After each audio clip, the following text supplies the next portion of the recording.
أهلا بيكم في كورس المنتور تريدر. النهاردة هنتعلم مع بعض عن الأشكال الهندسية.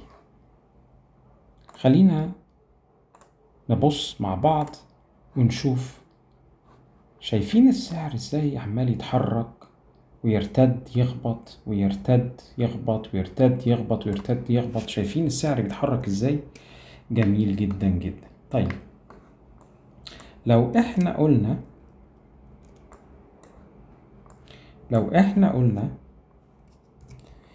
انه هنعمل الآتي.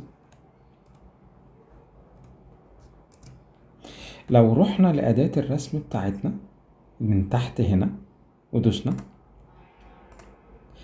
بعد كده نزلنا تحت عند الترند لاين أو خط الاتجاه، اخترناه ورحنا نرسم على أعلى السعر خالص، وصل له السعر. نحط أول نقطة ونسحب. شايفين بناخد النقط ازاي؟ نحاول نوصل أقصى نقط في أقصى ارتفاع السعر ونقف، ونروح نجيب ترند لاين تاني بنفس الطريقة من تحت، وهكذا ناخده تاني ترند لاين. وتعالوا نلمس من الجزء السفلي أقل حتة في السعر أهو، ونحاول نوصله بالنقطة دي كمان. كده احنا عملنا شكل ايه؟ لو خدتوا بالكم كده احنا عملنا شكل شبه مثلث. طيب خلينا نبص مع بعض كده. لو قلنا انه السعر، تعالوا نبص هيعمل ايه.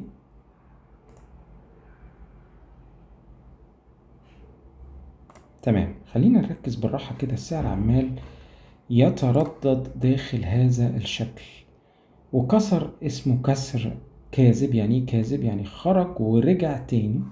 طب خلينا نبص كده ونشوف ايه اللي بيحصل. تمام، ابتدى ينزل السعر. خلينا نقول الآتي: لو حصل والشكل الهندسي ده اتكسر هبوطا، هناخد صفقة بيع. هبوط، صفقة بيع. تعالوا نحط مع بعض صفقة البيع برضو من القلم بتاع الرسم، short position أو صفقة بيع. وهناخده لو حصل السعر اتكسر هبوطا، ناخد المكسب بتاعنا في الرينج ده، ونحط وقف الخسارة بتاعتنا فوق الدعم ده، فوق المقاومة دي آسف، ونحط أخذ الربح في الرينج ده كده. تعالوا نشوف ايه اللي هيحصل.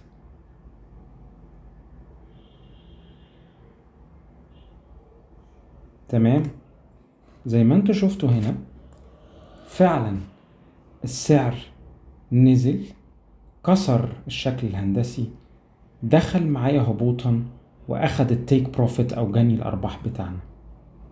يعني لو جينا نبص، احنا دخلنا من هنا اهو،